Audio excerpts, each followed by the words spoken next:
All right, everybody, welcome back to Skywatchers Radio right here on the Dark Matter Radio Network and, of course, PSN Radio. You're listening live to myself, Angel Espino, and my co-host, Alan Weiler. And tonight is a very special night because, of course, we had Mac Maloney on, who's a very cool guy and a very good friend. And now a gentleman who inspired me to do some radio online. The guy who I heard for the very first time, Mr. Alejandro Rojas, is in the house here on Skywatchers Radio. He is the editor and writer and one of the hosts for Open Minds TV, Open Minds Magazine. Alejandro, welcome to the show, my friend. It's so good to have you on here. Hello, it's awesome to be talking to you on your show. This is sweet. What have you been up to, my friend? We haven't talked in a while, you and I. It's been a couple of years. I know you've been doing your thing with Open Minds. Love what you guys have going on over there. I read stories, and by the way, that's where I get a lot of my stories from, guys.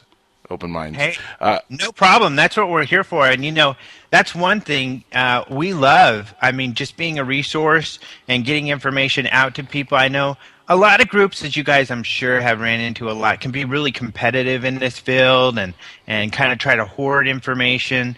But we consider ourselves kind of a news source. We're trying to get info out, and we love it. Hey, the more people that are going and checking it out and getting their news from us, that's the whole point, is spreading the information.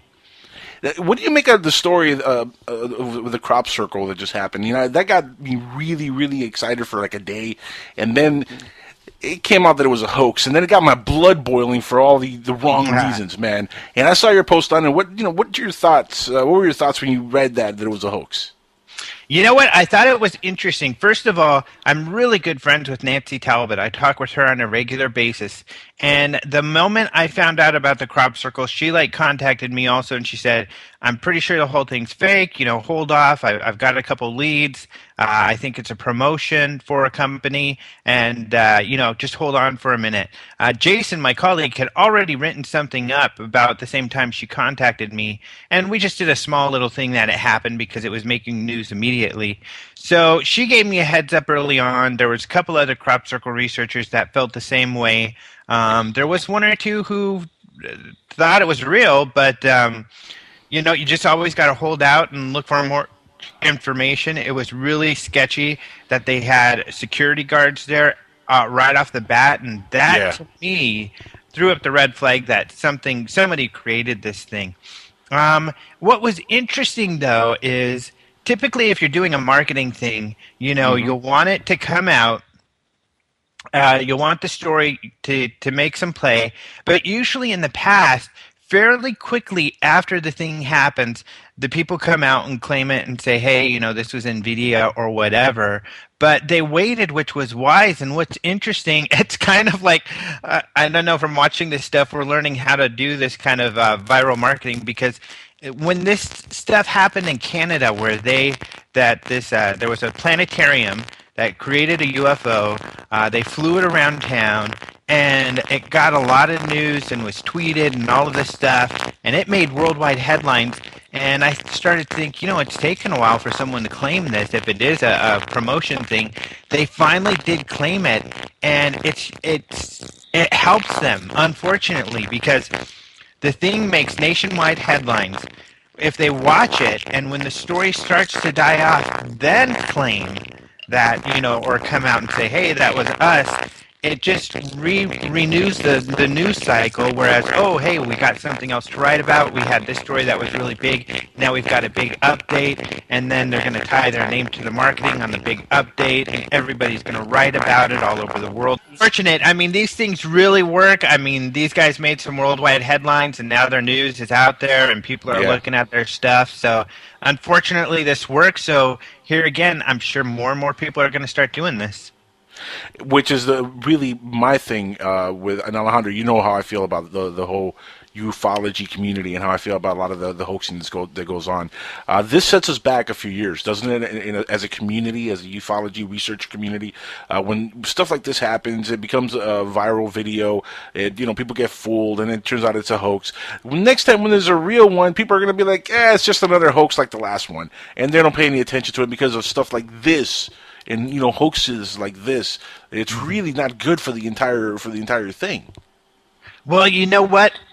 I try not to look at it that way because if I was to look at what was bad for this field, I would be extremely frustrated, and I probably would have jumped off a bridge or something already. No kidding. So I try to kind of take it as it comes and adapt in that live in the here and now type of, using my Buddhist type of philosophies, because we just can't get frustrated. I think we have to deal with it because this campaign and the Canadian ones were so successful. No doubt we're going to see it more again. So we're just going to have to be smart about it. What we always try to do is get a story up there as quick as possible, and then also hopefully tie in some credible stuff. When I did my follow-up, I wrote about how a lot of the crop circle experts had right off the bat called it a hoax. So just to demonstrate that, these experts know what they're talking about. They know the difference between a hoax and something more mysterious, and there are mysterious things out there. It's funny what it turned out to be, though, just a marketing campaign for a graphics chip. A lot of people are right off the bat said it looked like a circuit board, and sure enough. There was one lady, some news lady, who actually decoded the Braille engrave on it, which was 192, I believe. And she had decoded the whole thing. And the people who actually put the hoax together were saying on a video that they should give her some kind of a medal for decoding that, because it's pretty genius of her. It's funny when you read those kind of stories, though. But it really is upsetting, though. What are some of the stories that you've read or you guys reported in the last year or two that really kind of like stuck in your mind that you look at and you're like, oh man, there's some authentic stuff here. Something really happened here. Well, you know what? There's a story. I kind of always am thinking, recent stuff, because there's always cool stuff going on, I think. And that's another reason I like to write about it and then talk about it on the show. Hopefully people don't forget some of these great stories. And one of them recently is this story in London near Heathrow Airport. It's gotten a lot of play in the last couple of days in international news, although the Daily Mirror wrote about it on December 22nd, and that's where I saw it, and I wrote about it on the 26th. And now, a week and a half later, it's really starting to catch on. But this is interesting. So the UK government no longer investigates UFO cases. If you call them up and say, I saw a UFO, they're going to say, call somebody else, we don't care. When they shut down their UFO stuff, they even sent letters out to all of the to the police, everybody saying, don't come knocking at our door if you see a UFO. We don't care. We're not listening to it anymore. There is an agency, though, called the UK Air Prox Board, and they investigate near misses, including UFO near misses. And they've had a lot of really interesting things. They only meet like twice a year, and they go over, these near misses for safety concerns, because usually they're aircraft that are nearly hitting each other, and they want to find out why and try to avoid that from happening. But what they do is they will investigate these cases, and nearly every report that's come out recently has included a UFO near miss. And that's what this was in, I think it was in November or this summer, where this guy saw this shiny object. Alejandro, let me stop you right there real quick, because it's really bad again. Do you have a cell phone that we can use? Yeah, I do. Let me give that number to you right here. Yeah, let's get you on that. I'm gonna hang up on the Skype, and I'm gonna call you on your cell phone because I really want to hear this story, and I don't want the audience to miss out on this. So let's do that. Let's get Alejandro on the line. And I hate calling numbers live on air, but this is Alejandro T. Rojas.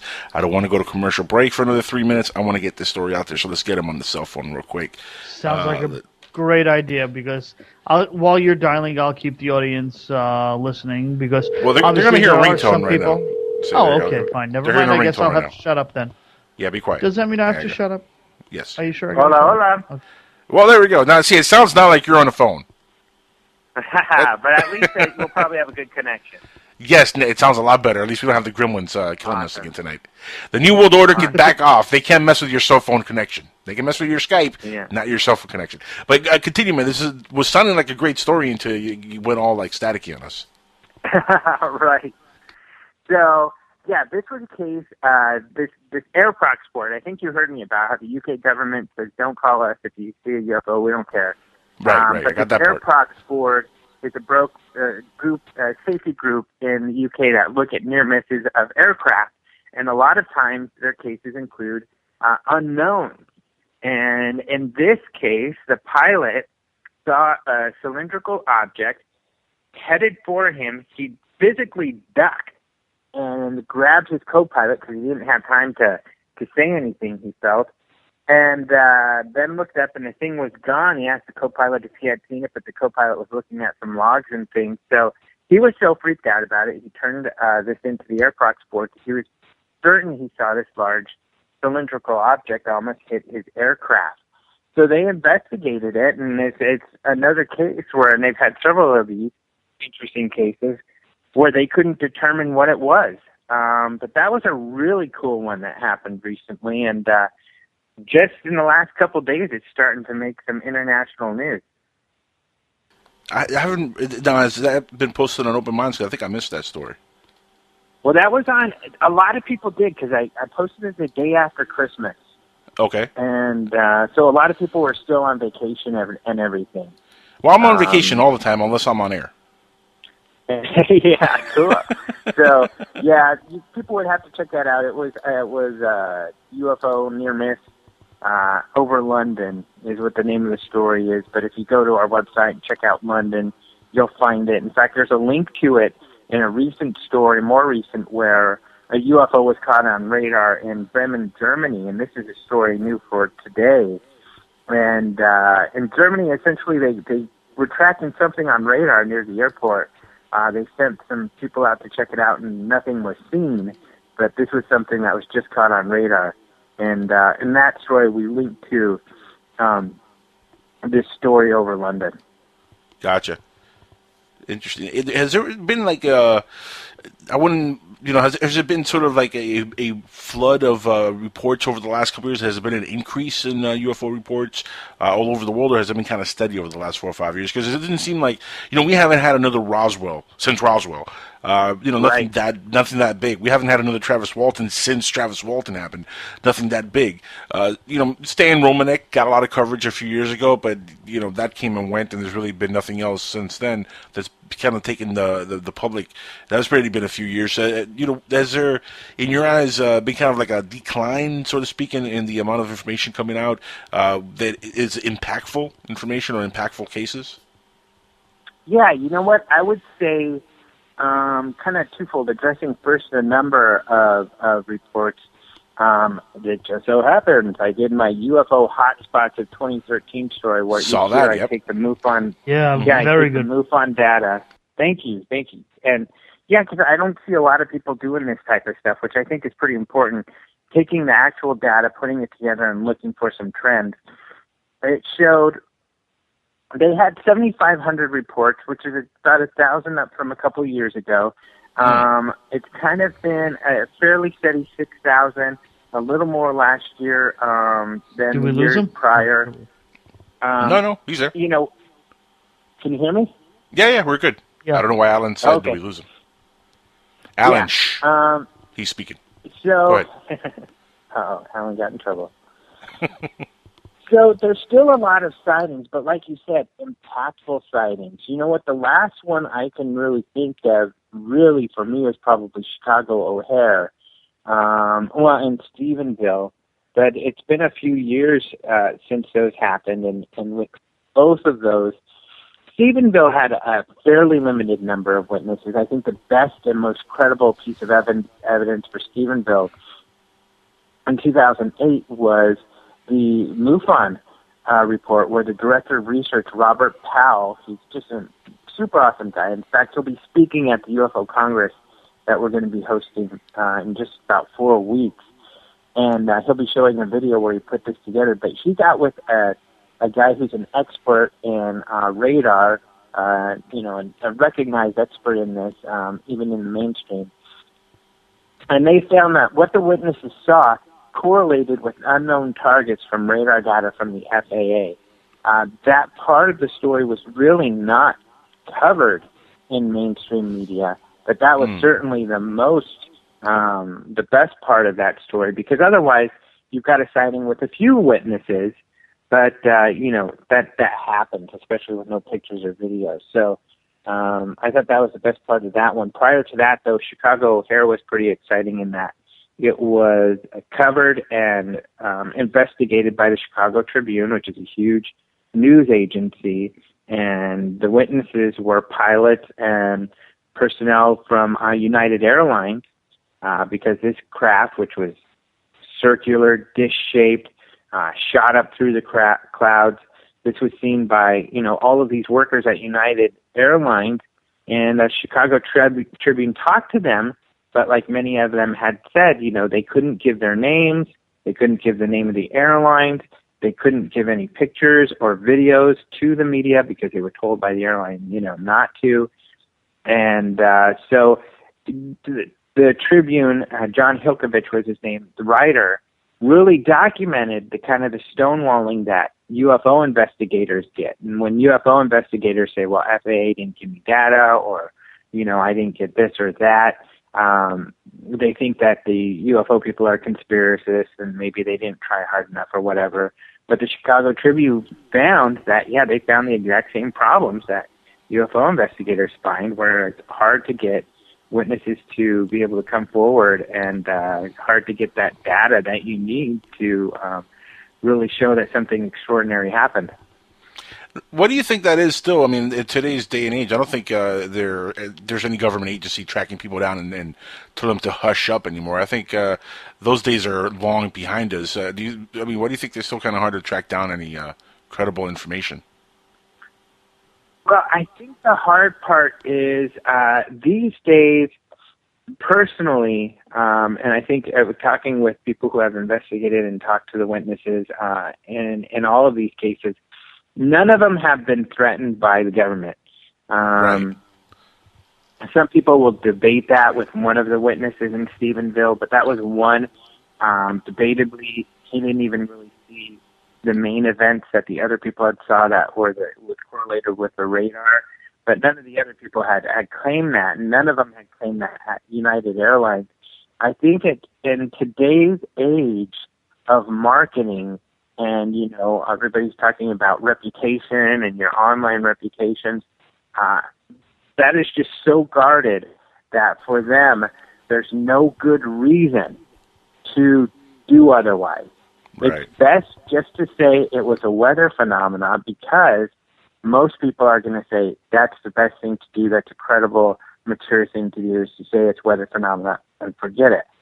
Whereas if you say it's a UFO, you're going to have a lot of people, it's going to be off-putting to a lot of people, you're going to take a hit with credibility, and they just kind of roll the dice and they make that gamble. Bruce Maccabee, he's been in this for a long time, he worked with the Navy, and I talked to him today, and we kind of actually hit on this topic, and he put it, I think, exactly right.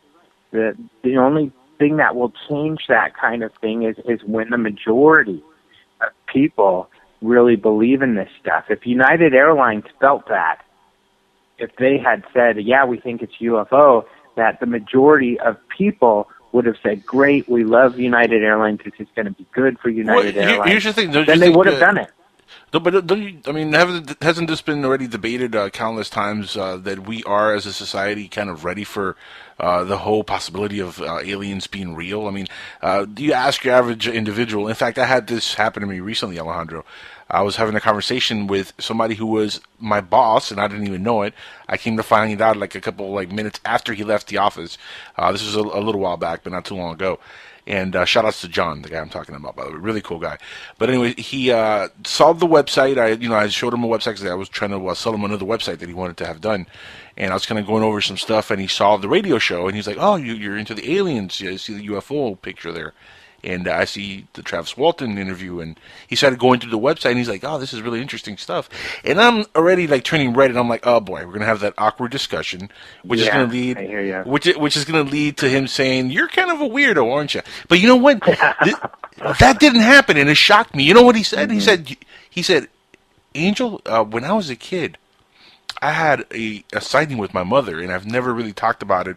And in fact, this and this and this, and he went through the entire story of what happened to him for 30 minutes. This man was talking about, describing in full detail, the night that he had the sighting, exactly what happened.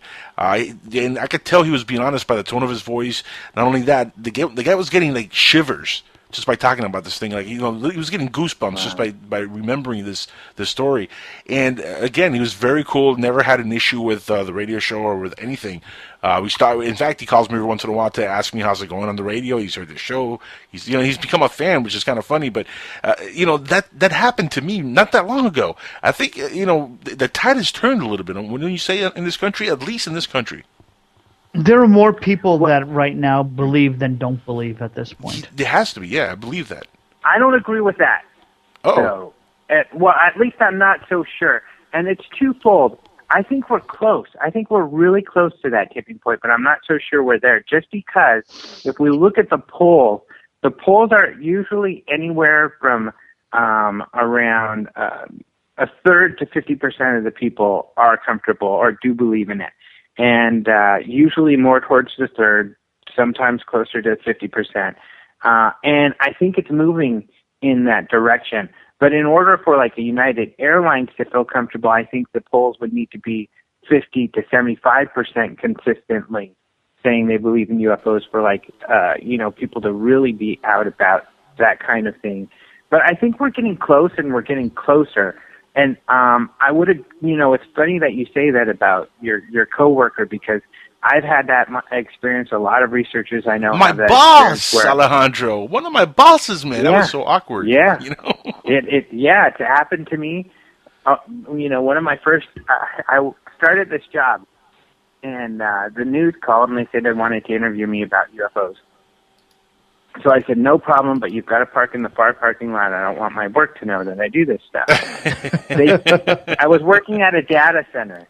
They come driving up, and my boss, along with all of the VP and the president, they're all in this meeting on the top floor, and they could see the news van coming up. And they were freaking out because they had unwittingly hosted some porn sites. And the news came and busted them on that. And when, they told the news, we'll shut it down. We didn't know that. These guys had been hosting, on our servers, but they're not supposed to be doing that. So they're like, oh, no, we're hosting another website. And so they start to freak. And my boss is the guy who they go to for this kind of stuff. So they said, well, we're going to have to look into this, Corey, do you know? And he said, no, don't worry. Because I had to tell my boss, just in case. He said, don't worry. It's Alejandro, and he's getting interviewed by the news about UFOs. And they all had a good laugh about it. But, a couple people did come to me. One guy in that meeting did come to me, and he said, hey, you're into UFOs? That's pretty cool. I had a sighting. And, it wasn't as bad of a thing as I thought it was. I was mortified when I found out that they knew, but it didn't turn out to be as bad as I thought. But I've heard so many of these stories where, you have your face with you need to maintain your credibility and everything at work. But when that gets broken, it's usually not as bad as you think. There are more people than we think into it. But unfortunately, we're not at that point yet. But I think we're getting closer to where people are comfortable, or they think it's something that's going to be exciting and good for them. But these stories that are blockbusters, and this may be a way that the marketing type of things help, because NVIDIA probably, and they even said they had no clue that their crop circle story would get so huge. The Canadian Science Center said the same thing. They had no idea the story would get so huge because these people think they're having a lot of fun, but they don't realize how big the interest is out there in these topics. And when they learn that, they're thinking, hey, this is a good thing. We need to push this UFO edge. And once, that word gets around, hopefully maybe we will have United saying, hey, we think that was a UFO. And hopefully feeling like, and hopefully getting a lot of positive response saying, hey, it's great that you guys are not hiding stuff and coming forward or whatever. Unfortunately, especially with marketing, and I know this firsthand, the truth is secondary to what are the benefits for the company or for us. Correct. Yep. You're absolutely right. And unless, of course, the company you're working for somehow is involved in alien tech knowledge or stuff that has to do with microchips and all kinds of stuff, then they love that kind of attention. Which it would be kind of ironic if we do one day find out that microchips and all that stuff came from Roswell, came from a downed UFO. ironic. and these guys are going viral on technology that kind of is the cousin of something that came from the Roswell crash. We just had Mac Maloney on in the first hour, and he's not a believer, Alejandro, of Roswell. He thinks that it was a weather balloon. He really buys into that whole story. That's the one thing that me and Mac do not agree on in a lot of the subjects. Me and him do have agreements on, but what's your take? I know you're a believer at the Roswell. That Roswell was a UFO, right? He's not a believer of the extraterrestrial hypothesis either. He doesn't think that's the most likely. And I love Mac Maloney. He's awesome. I mean, I love that guy. On Roswell, I think we don't know what happened. I think when you look at all of the witnesses that first Stanton got, people don't realize the story, I think, about how this all started, which was, the crash happened in 1947. It got out in the news. They debunked it. Nobody thought about it or even knew about it. Ufologists didn't know about this case until Stanton Friedman in the 70s heard of Jesse Marcel and interviewed him. Well, the first thing Stanton Friedman does is not to go blab it to the world or write a book. He investigates.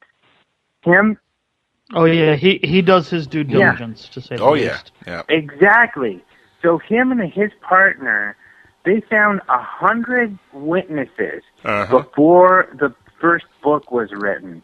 So you have a lot of witnesses saying, yes, something happened, and I don't think it was a balloon. The guy who found the balloon, the guy who, the press, the guy who wrote the press release to the news. So, yeah, you do have, and there were no negative repercussions on any of these men. In fact, their careers blossomed afterwards. So I think you have a lot of circumstantial and otherwise and eyewitnesses that something happened that we don't have the full story on what had happened. Whatever it was is certainly very, very secret. And you do have an abundance of witnesses who say there were extraterrestrials there. So that's a tough one. I mean, I think that I certainly don't think it was a balloon. I certainly don't think it was mogul. None of those things make any sense when you look at the evidence. The argument for these things is that these people's memories are jogged and they don't remember what they saw. And these are people who weren't there, who often haven't even talked to the witnesses who are saying these things. So those are not fair assessments whatsoever. And so, their investigations are just kind of ridiculous, really. So, yeah, we don't have the full story yet. So I think that it is it's a big case, and I wish, that there would be some serious resources behind really getting to the meat of things. I mean, it's large news agencies. They don't want They don't want to touch it. The big news agencies, they're afraid of it, and they have more power. Which for the Chicago Tribune, when it came to Chicago O'Hare, they did a FOIA to the FAA. The FAA said nothing happened at Chicago O'Hare when there was that sighting. They did a FOIA the very next day. FAA is saying, "Oh, we're sorry, we were wrong. We looked at the data. Here it is. There was something there, but we think it was weather phenomena." That's not going to happen for any UFO researcher. It's going to take you months, weeks, maybe years to get that sort of data out of FAA, if ever for a regular researcher. So it just demonstrates how these big news agencies have a lot more pull. If any of them would just take this serious and really put some resources behind it, there would be some discoveries to be made.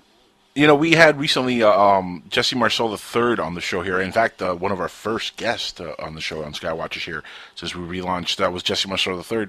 And listening to him talk, he grew up listening to his father, talk about this, his grandfather talk about this Roswell incident, and they were very sure of what they saw. They were very convinced of what they saw.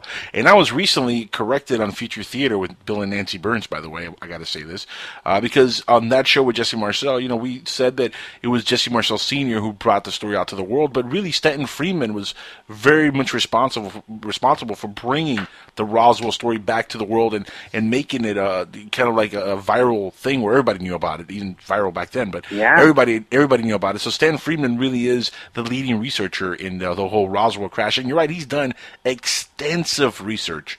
And there's nothing worse than being corrected on something you did on your show on another show while you're producing that show. Thank you, Nancy. Happens to me all the time, unfortunately. I mean, we're all fallible, and none of our brains are perfect recorders. So, yeah, it's always fun when someone says, "Well, you said this on the show, and actually it's this." You know, like, oh man. Especially when I wasn't paying attention, I'm like, huh? And I'm like, it's Stanton Friedman. Don't correct me in front of Stanton Friedman. That's not cool. That's Yeah. sorry, Stanton. That is. Sorry, man. But you're right. Yeah, that's what's incredible. Stanton gets all the props for Roswell. We wouldn't know about, the public wouldn't know, UFO researchers, no one would know about the Roswell incident if it wasn't for Stanton Friedman following up on that stuff. And so, he did an amazing job with that. And to get Jesse Marcel Sr. to come forward after all those years, and it was a guy at a ham radio that really convinced him it was time to come forward. I'm thinking, and hear me out on this one, I think that might have been a young Art Bell on that ham radio of his talking to Jesse Marcel Sr. saying, one day I'm going to host a show and it's going to be really big, and we're going to talk about this. I need stories, man. I need you to come forward. Please tell us what you know, because Art loves his ham radio. So that's always been something that I thought maybe happened, and maybe in my dreams. Maybe one day I'll write a book and I'll just throw that in there as a little fan fiction. What do you think? It could be. I don't know. I mean, what's funny with Art Bell is Art Bell and his ham radio and everything. I mean, he's I think one of the pioneers in this field where, everybody thinks of him as a radio host, but he's done a lot of uncovering of information himself that, a lot of times I dig into these stories and you find, Art Bell had something to do with it. So. No kidding. He was one of the people that I looked up to for years, just listening to his show and getting into the subject. That I was really into. It was just having that voice, and now, like we said earlier, there's 1,000 different radio shows on the subject. We're all like the children of Art Bell, in a way. Yeah, there's no doubt about it. And, the whole hotspot in 2013, that really piqued my interest because Florida, number 2, huh? Finally, we're on a list that has nothing to do with crime, and we're number 2.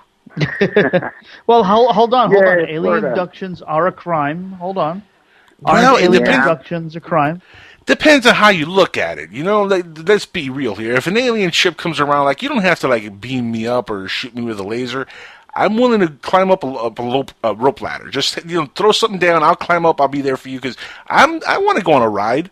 I want to see some aliens. So I don't look at it as a negative thing. Even Travis Walton, who is the most famous abductee probably in the history of abductees, looks at it as maybe what happened to me was kind of an accident. They accidentally killed me, or I killed myself by walking too close to the ship. And these guys revived me. They actually did me a favor. So how bad really could the aliens be if that's the case? You know what I mean? Although he says that the parts he doesn't remember of his experience, he doesn't want to remember because it was so terrifying on board. Well, you can imagine. I mean, just being in front of a being that looks completely different from anything you've ever seen before. It's kind of terrifying. Yeah, it would be. Well, I mean, I remember his story, the one moment, sorry to cut you off, the one moment of solace that he said he had on that ship was when he saw human-looking people, and for a moment there, he felt like he was going to be okay, and then that didn't happen. But go ahead, Alan.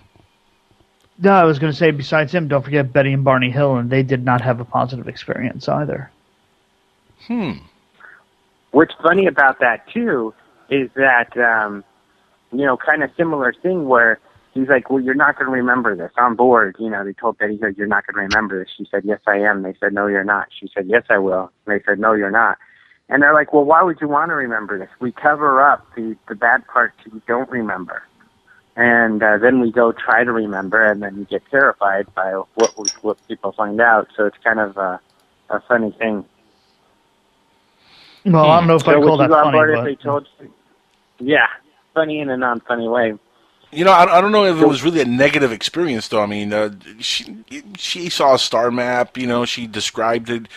She didn't exactly say that they were like beating her up either. I mean, the experience was kind of gentle, really, when you think about it. She had a conversation with the alien. Well, that part, but prior to that, they did some examination, and that was a little bit less rough.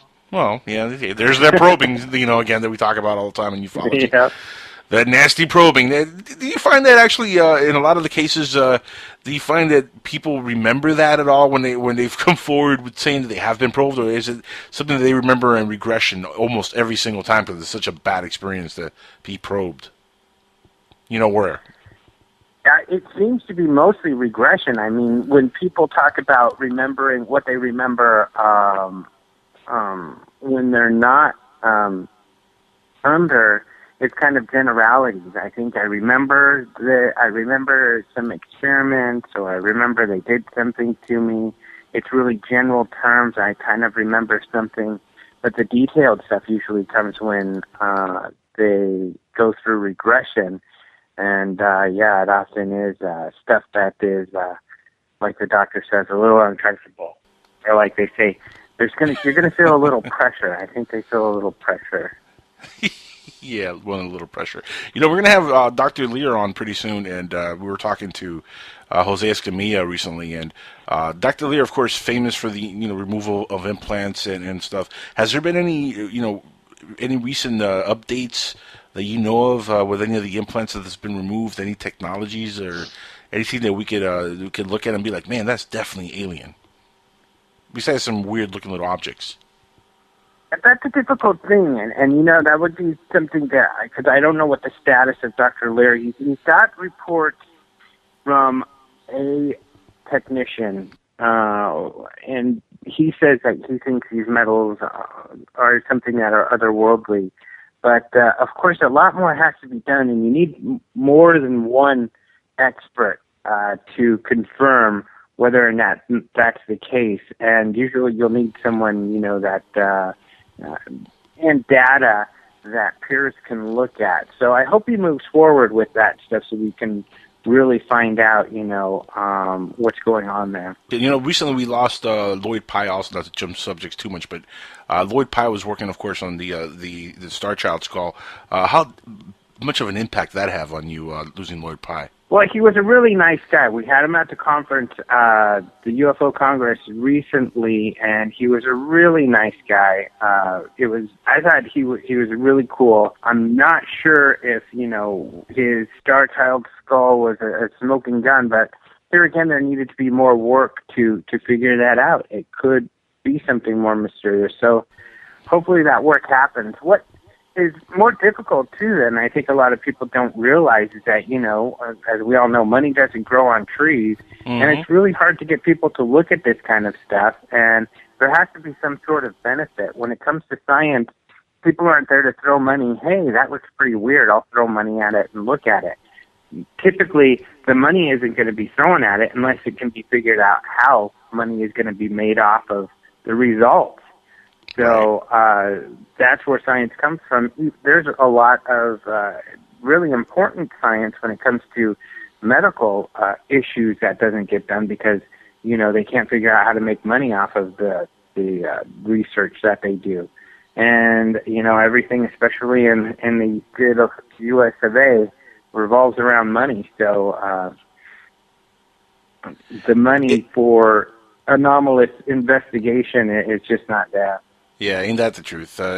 That's the reason why I know for a fact marijuana will be legalized pretty soon because there's going to be so much money coming in from that. It's going to be legal all over the U.S. Look, in Colorado, $1 million in revenue already in the first day. Incredible numbers. Yeah, I'm sure you're right. So, where there's money, there'll be legalizations.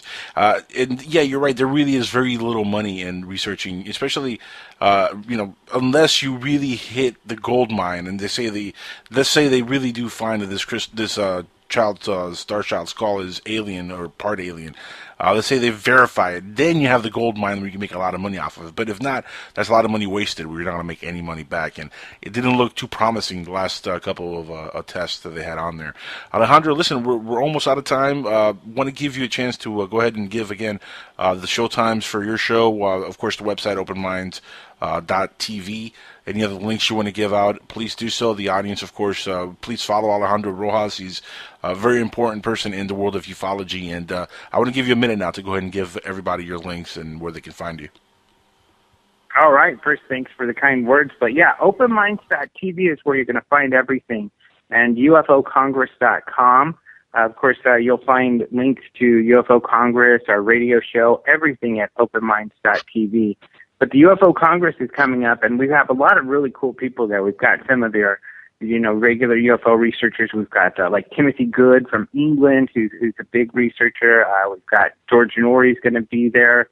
This guy Aaron Sangers, who is on MTV's Paranormal Pop Culture, is going to be there. But we also have some scientists like Jeffrey Bennett. We have the director of research of MUFON.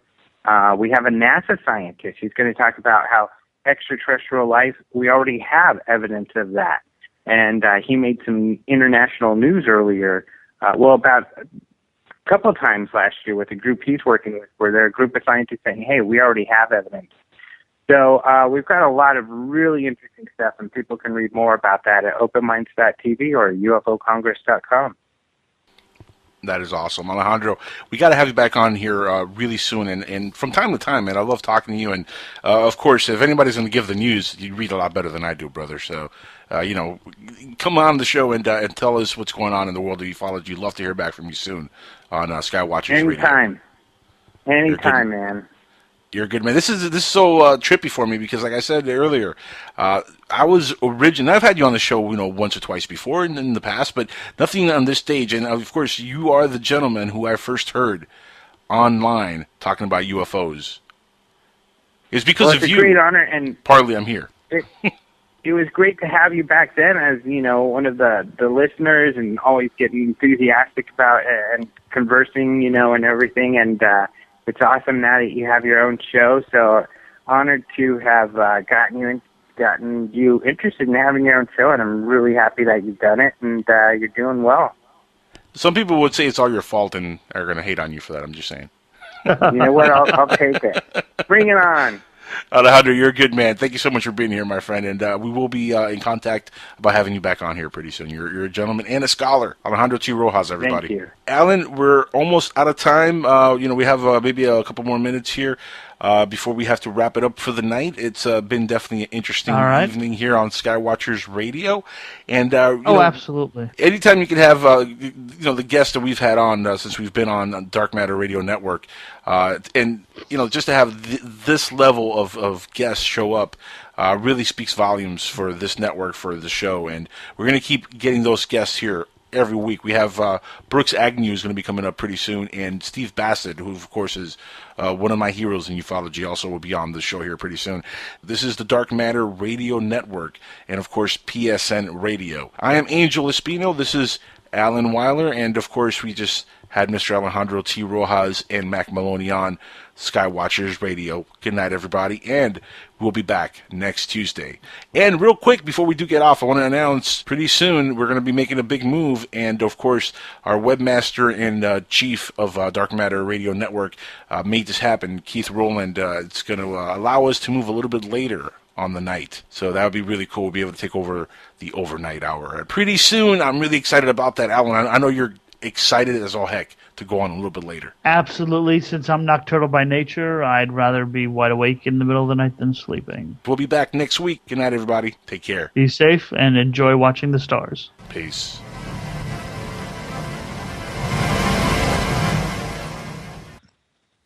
You want the story to make some play, but usually in the past, fairly quickly after the thing happens, the people come out and claim it and say, hey, this was NVIDIA or whatever. But they waited, which was wise. And what's interesting, it's kind of like, I don't know, from watching this stuff, we're learning how to do this kind of viral marketing, because when this stuff happened in Canada, where there was a planetarium that created a UFO. They flew it around town, and it got a lot of news and was tweeted and all of this stuff, and it made worldwide headlines.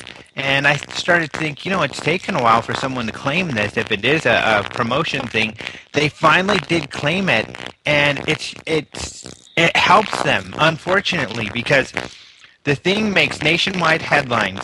If they watch it, and when the story starts to die off, then claim that, or come out and say, hey, that was us, it just renews the news cycle, whereas, oh, hey, we got something else to write about. We had this story that was really big. Now we've got a big update, and then they're going to tie their name to the marketing on the big update, and everybody's going to write about it all over the world. Fortunate. I mean, these things really work. I mean, these guys made some worldwide headlines, and now their news is out there, and people are looking at their stuff. So, unfortunately, this works. So, here again, I'm sure more and more people are going to start doing this. Which is really my thing with, and Alejandro, you know how I feel about the whole ufology community and how I feel about a lot of the hoaxing that goes on. This sets us back a few years, doesn't it, as a community, as a ufology research community? When stuff like this happens, it becomes a viral video. People get fooled, and it turns out it's a hoax. Next time when there's a real one, people are going to be like, it's just a... All right, everybody, welcome back to Skywatchers Radio right here on the Dark Matter Radio Network and, of course, PSN Radio. You're listening live to myself, Angel Espino, and my co-host, Alan Weiler. And tonight is a very special night because, of course, we had Mac Maloney on, who's a very cool guy and a very good friend. And now a gentleman who inspired me to do some radio online. The guy who I heard for the very first time, Mr. Alejandro Rojas, is in the house here on Skywatchers Radio. He is the editor and writer and one of the hosts for Open Minds TV, Open Minds Magazine.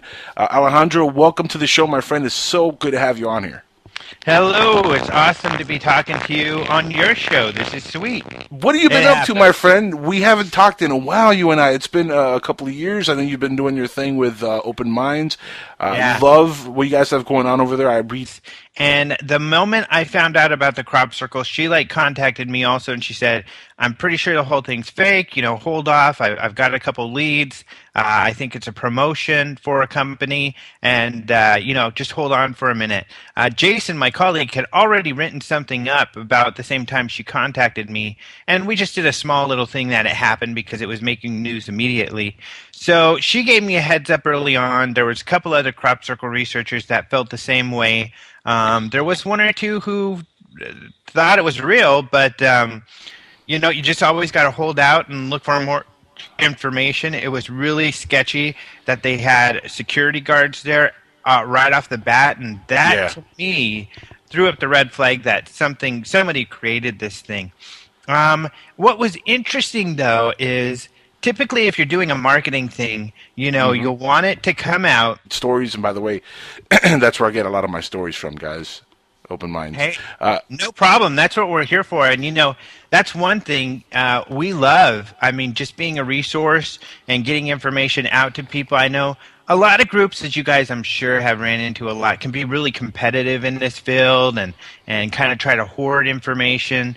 But we consider ourselves kind of a news source. We're trying to get info out, and we love it. Hey, the more people that are going and checking it out and getting their news from us, that's the whole point, is spreading the information. What do you make of the story of the crop circle that just happened? That got me really, really excited for like a day, and then it came out that it was a hoax, and then it got my blood boiling for all the wrong reasons, man. And I saw your post on it. What were your thoughts? What were your thoughts when you read that it was a hoax? You know what? I thought it was interesting. First of all, I'm really good friends with Nancy Talbot. I talk with her on a regular basis.